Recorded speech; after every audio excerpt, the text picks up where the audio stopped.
Assalamualaikum warahmatullahi wabarakatuh. Kali ini kita akan belajar tentang fungsi. Program yang menangani masalah dengan kompleksitas tinggi akan mengandung banyak perintah-perintah yang ada di dalamnya. Selama ini kita perintah-perintahnya hanya sekitar 20-50 baris. Tetapi program-program yang kompleksitas tinggi itu bisa sampai ribuan baris ya. Sehingga banyak perintah-perintahnya. Bahkan ada yang jutaan baris juga. Untuk kemudahan dalam pembuatan dan pengecekan, maka masalah akan dapat dipecah-pecah, dipisah-pisah ke dalam persoalan-persoalan yang lebih kecil dan lebih sederhana. Kalau orang Belanda itu menyebutnya divide et impera atau divide and conquer. Jadi dipecah-pecah, kemudian masalahnya menjadi lebih sederhana yang pecah-pecahannya tadi. Pembagian ini kemudian dinyatakan dalam sebuah bagian program yang biasa disebut dengan subprogram. Pemrograman modular merupakan suatu metode untuk membagi program menjadi subprogram yang berupa prosedur dan fungsi. Ada dua macam ya, subprogram itu prosedur dan fungsi. Pemrograman C++ merupakan pemrograman yang mendukung pembuatan program dengan sistem modular. Ya. Dalam pembuatan program C terdapat dua kelompok C++.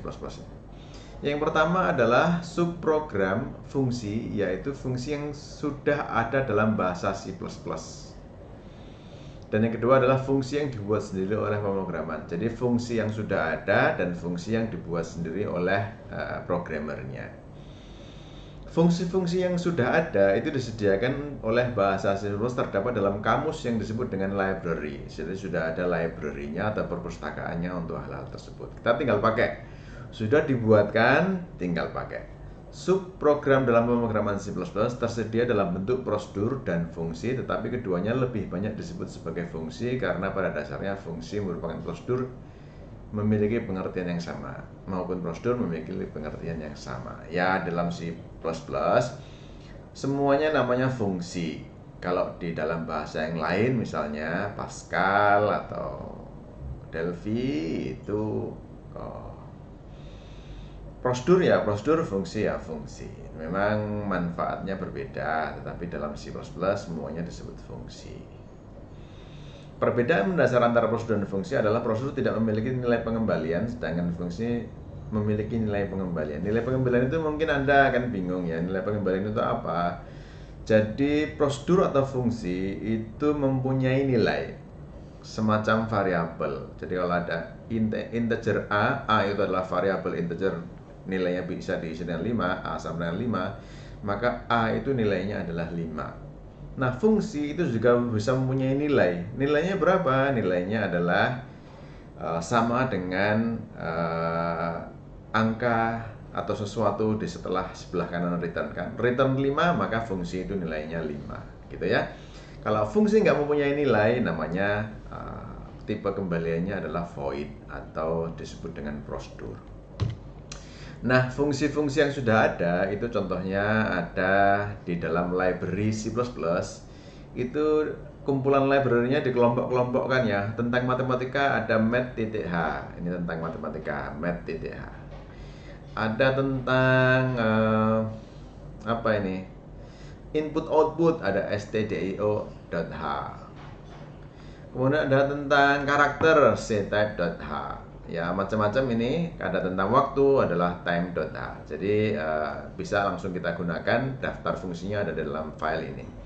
Sehingga kalau kita mau pakai fungsi-fungsi yang ada di sini harus pakai kata kunci include dari file header tersebut.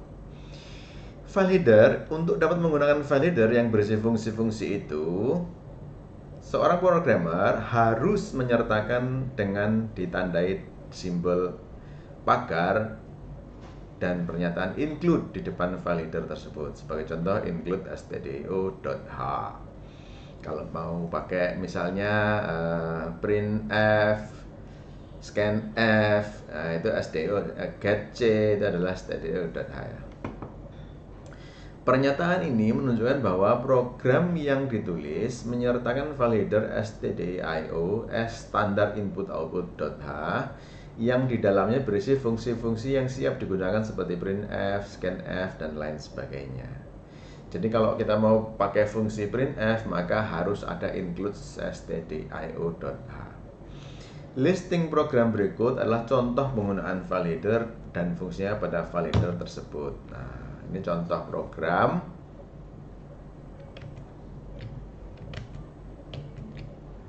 Nih, contohnya adalah kita pakai conio.h menyertakan file header console input output, kemudian ada include math.h. Ya, intinya kita mau pakai yang math.h ini ya. Nah, kita ciptakan variabel A25, B3, C2, D60. Kemudian adalah pangkat, akar, sin, dan cos.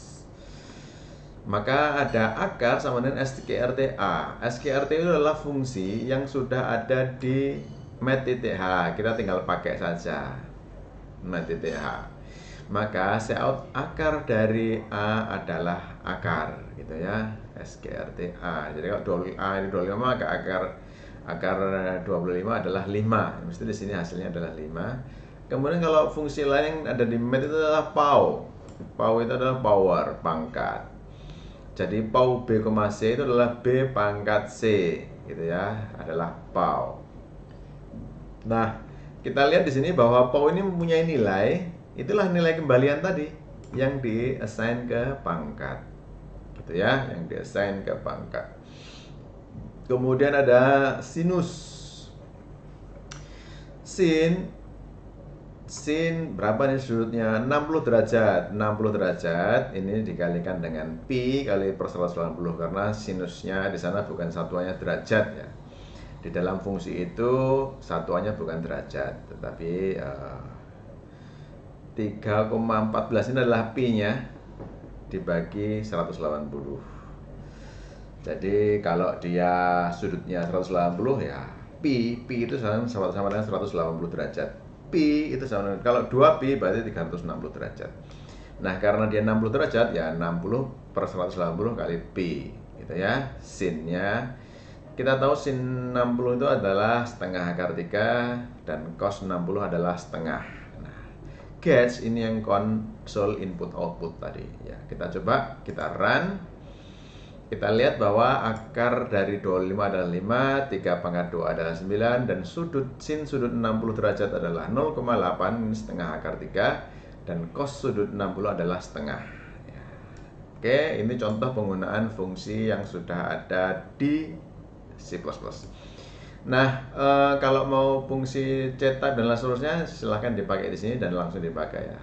Stdio pakai printf, scanf bisa ada di sini. Nah, berikutnya fungsi yang dibuat oleh user. Ciri-ciri dari fungsi yang baik adalah sebagai berikut. Nah, karena kita mau membuat fungsi sendiri, maka fungsi itu harus yang baik ya. Yaitu sebuah fungsi sebaiknya hanya fokus pada satu tujuan atau hanya memecahkan sebuah masalah dalam program dan tidak bercampur dengan tujuan lain. Dengan demikian fungsi tersebut akan lebih mudah dipahami. Jadi fungsi itu harus satu tugas, nggak boleh dicampur-campur. Satu fungsi melaksanakan 5 tugas, sangat-sangat tidak modular, jangan. Kemudian suatu fungsi tidak bergantung pada fungsi yang lain atau bersifat mandiri. Sebaiknya fungsi dibuat secara mandiri tanpa bergantung pada fungsi yang lain. Nah, ini kadang-kadang tidak berlaku juga. Kadang-kadang fungsi itu bisa memanfaatkan fungsi yang lain. Ya, kalau memang fungsinya itu lebih besar atau di atasnya, maka dia bisa memakai fungsi yang di bawahnya. Kayak hierarki organisasi gitu ya, mirip. Oke. Kemudian suatu fungsi sebaiknya berukuran kecil. Ukuran di sini menunjukkan panjangnya kode program dari suatu fungsi. Ya, lebih kecil lebih baik supaya mudah dipahami, tapi kalau harus panjang apa boleh buat. Yang penting itu adalah satu tugas, jangan banyak tugas dalam fungsi itu. Nah, sintaks. Bentuk umum penulisan fungsi terbagi menjadi dua, yaitu dengan nilai pengembalian dan tanpa nilai pengembalian. Yang tanpa nilai pengembalian ini disebut dengan prosedur. Kalau di dalam bahasa yang lain disebut dengan prosedur karena tanpa nilai pengembalian. Nah, struktur yang tanpa nilai pengembalian itu ditulis void. Void itu kosong, ya nggak ada apa-apanya. Void nama fungsi, kemudian parameter 1, parameter 2, pernyataan fungsi. Parameter-parameter sifatnya opsional. Tapi biasanya kalau prosedur itu biasanya ada parameter-parameternya ini. Tapi kalau nggak ada ya nggak apa-apa. Tapi kalau fungsi dengan nilai pengembalian itu sebagian besar atau bahkan harus ya wajib ada parameternya ini. Ya kalau nggak ada parameternya ya berarti nggak untuk apa dibuat fungsi itu. Jadilah dia prosedur yang di sini. Kalau nggak ada parameternya ya prosedur saja, bukan fungsi.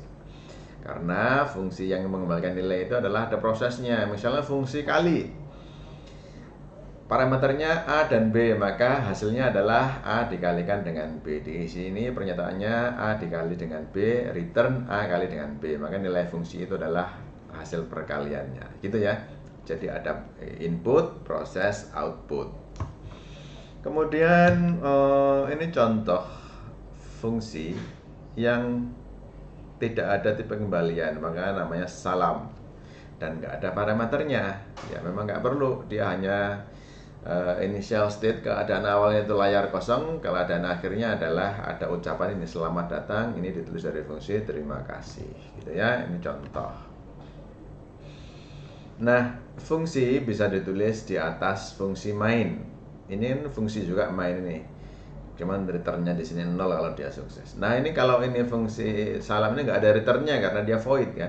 Nah, ini boleh ditulis di atas fungsi main supaya dia kenal compilernya saat dipanggil di sini apa ini. Nah, tahu di sini ada namanya salam.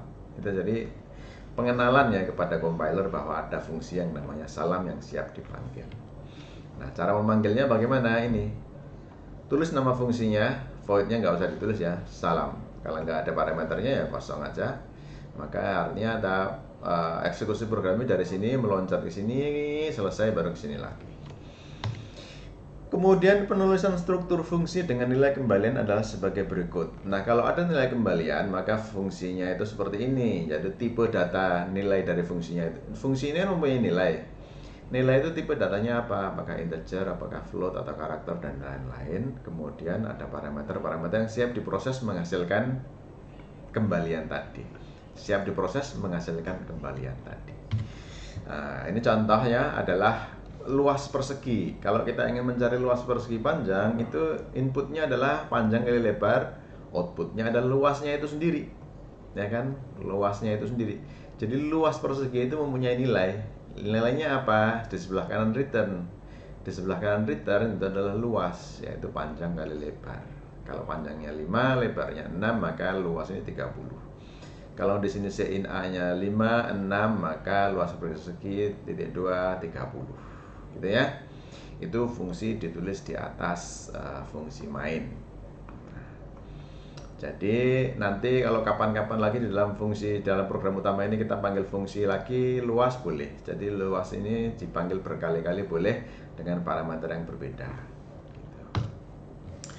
Kemudian cara penulisan fungsi itu bisa berbeda. Artinya apa? Body fungsi bisa ditulis di bawah fungsi main, tetapi kita harus kenalkan dulu di atas fungsi main yang disebut dengan prototype fungsi. Jadi isinya prototype fungsi adalah tipe kembaliannya, kemudian daftar parameternya, titik koma. Nah, bodinya ada di sini.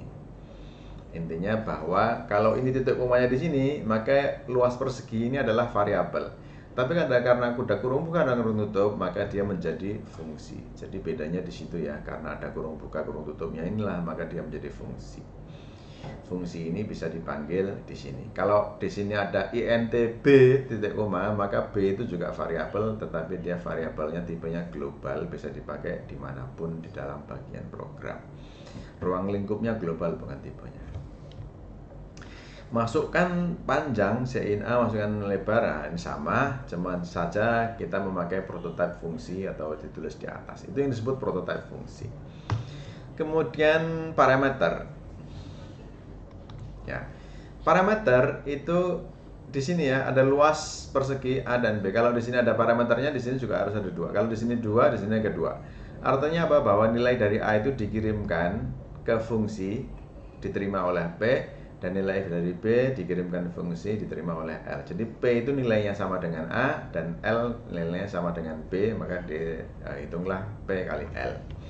Kalau ini AB-nya 56, maka PL-nya juga 56, 56 gitu ya. Contohnya di sini masukkan ABC 5, 6, 3, 4, 5 kan 60, 3 kali 4 kali 5 kan 60. Nah 3 itu dikirimkan ke fungsi volume diterima oleh P, 4 dikirimkan ke fungsi volume diterima oleh L, dan C dikirimkan nilainya oleh ke fungsi volume diterima oleh T. Jadi nilai P itu adalah 3, 4, 5. Di sini 3, 4, 5. Jadi volume luas PLT return volume. Jadi volume balok itu nilainya adalah 3 kali 4 kali 5 atau 60. Jadi di sini Cout volume balok titik 2 60. Nah, itu adalah passing by value. Jadi nilainya yang dikirimkan. Jadi ini variabel yang berbeda, cuman nilainya sama. P dan A itu variabelnya beda, tapi nilainya sama karena nilainya dikirimkan ke sini, dikopikan. Gitu ya. Nah, sekarang kalau passing by reference dengan passing by value itu bedanya adalah bahwa cara penulisannya di sini ada dan-nya. Dan ini artinya reference. X adalah reference to integer, Y adalah reference to integer. Begitu dipanggil tukar A B, maka X itu adalah reference to integer yang mana, yaitu A. X adalah reference-nya dari A dan Y adalah reference-nya dari B. Reference itu bisa dikatakan nama lain. Jadi barangnya sama tetapi namanya berbeda. Di dalam fungsi main 5 itu diberi nama 5 itu diberi nama A dan 10 itu diberi nama B. Tempat menyimpan nilai 5 diberi nama A, tempat menyimpan nilai 10 diberi nama B. Itu di fungsi main. Tetapi di fungsi tukar namanya berubah. Yang 5 itu adalah X dan yang B itu adalah Y. Nah, gitu ya. Jadi ini reference-nya. Jadi ini merefer ke sini dan ini merefer ke sini. Sehingga kalau dipindahkan tem itu sama dengan X sama dengan Y sama dengan tem, maka dia akan bertukar nilainya. Misalnya nih, temnya diisi dengan X, maka temnya jadi 5. X sama dengan Y, maka X-nya menjadi 10.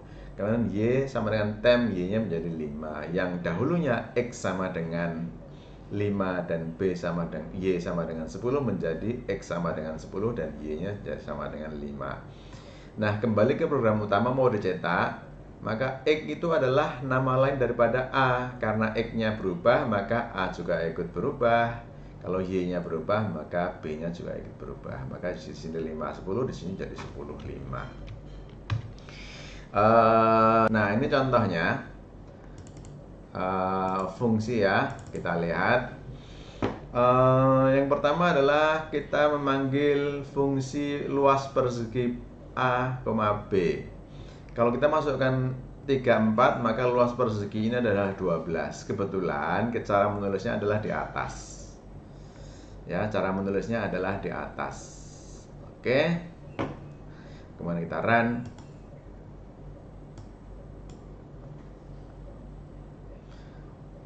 Bener ya? Oh, belum. Kok bener ya? 3 dan 4, maka luasnya adalah 12. Nah, P dan L itu adalah menerima nilai dari 3 dan 4 ini ya. 3A dikirimkan A itu dikirimkan ke P dan B dikirimkan ke L. Nilainya yang dikirimkan, barangnya berbeda. Kenapa barangnya berbeda? Coba kita lihat. Misalnya kita mau mengakses P, ada yang ada di fungsi P sama dengan 4. Nah, kita ganti nilainya, P sama dengan 4. Tada, salah ya, error ya, P was not declared. Jadi di fungsi main itu nggak kenal P itu hanya ada di fungsi luas. Jadi P itu hanya di fungsi luas. Begitu juga AB itu di fungsi luas nggak kenal dia. A sama dengan 6 misalnya gitu. 5 ya, sorry. Maka kalau kita compile di sini, ya nih A was not declared. Jadi masing-masing nggak kenal nih. Si fungsi main nggak tahu P dan L, fungsi luas nggak tahu A dan B, tetapi nilainya sama. P itu nilainya sama dengan A dan L itu nilainya sama dengan B. Karena memang nilainya itu yang dikirimkan ke variabel yang berbeda. Gitu. Jadi masing-masing nggak kenal karena ruang lingkupnya dan P dan L ini ada di fungsi itu saja. Nah, sekarang kalau kita pakai prototype fungsi, ini prototype fungsi integer volume balok, V-nya itu kecil ya, volume balok, B-nya besar. Volume balok ini adalah konsensus cara penulisan fungsi. Artinya biasanya kalau lebih dari satu kata dipakai nulisnya begini, huruf kata kedua dan seterusnya, huruf pertamanya besar. Ada 3 parameter PLT. Nah, kalau kita panggil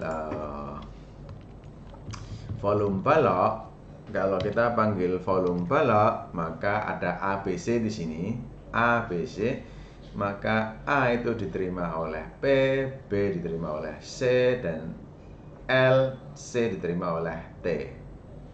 T-nya ini mestinya T kecil ya, biar konsisten. Nah, volumenya ada di sini, T, PLT, return volume, gitu ya, return volume,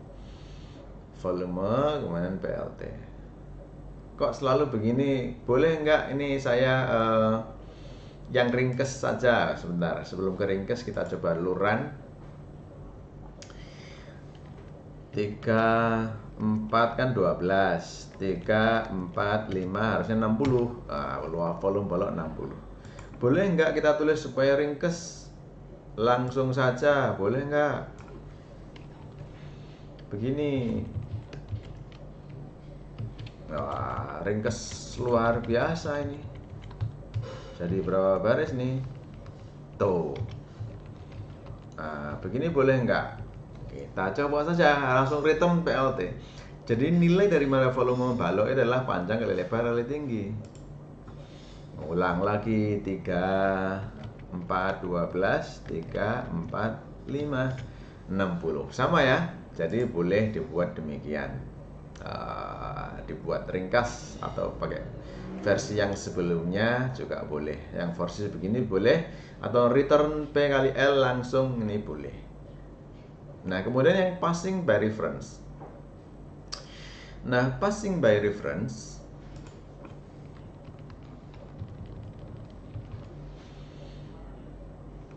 ini passing by ini supaya runningnya cepat, kita tutup aja ini. Yang ini kita nggak usah eksekusi.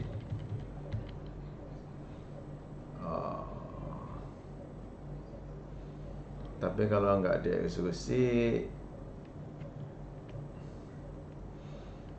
di sini berarti mulainya di sini sampai sini.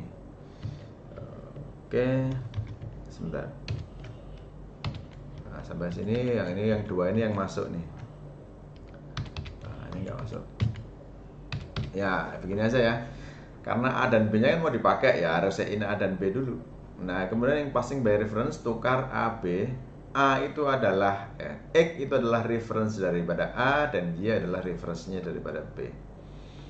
Nih lihat, kita di sini nggak pernah menukar A dan B, tapi A dan B bisa bertukar. Ini ajaib nih. 20 dan 100 gitu ya, biar kelihatan kok panjang lebar ya, udah nggak apa-apa.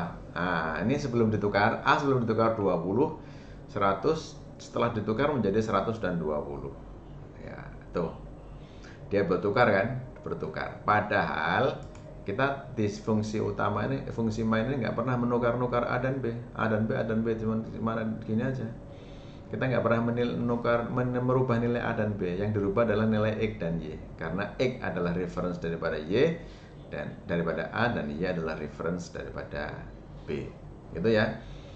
Atau kalau sederhana nggak perlu tukar-tukaran, misalnya ya, yang sederhana sebelum ketuker, mungkin kalau Anda bingung, kalau yang sudah nggak bingung ya nggak apa-apa, ini gini aja.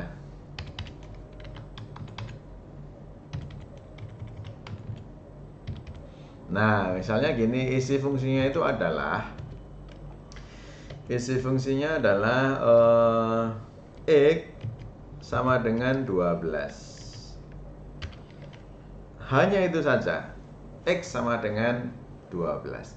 Maka yang dahulunya A itu kalau dimasukkan 5, ya dia berubah menjadi 12. Nah ini, kita masukkan 5 ya. A-nya itu 5. Ternyata setelah fungsi tukar menjadi 12. Ya, karena hanya X yang kita ganti. Begitu X ini kita ganti, maka A ikut berganti. Karena apa? Hanya namanya yang berbeda. Kayak kalau nama saya di rumah itu Edi, kalau di kampus Rusdi. Kalau Rusdi makan di sini, di kampus, setelah ngajarin saya mau makan, maka sebenarnya begitu saya sampai rumah, si Edi ini sudah makan siang. Kenapa? Karena Rusdi itu ya Edi. Kira-kira begitu ya. Passing by reference. Saya kira Anda sudah paham. Terima kasih. Berlanjutnya latihan. Kalau ini video ini bermanfaat, bisa silahkan di-share. Terima kasih. Wassalamualaikum warahmatullahi wabarakatuh. Kalau ada pertanyaan silahkan komentar ya. Bisa saling diskusi di dalam kolom komentar. Terima kasih.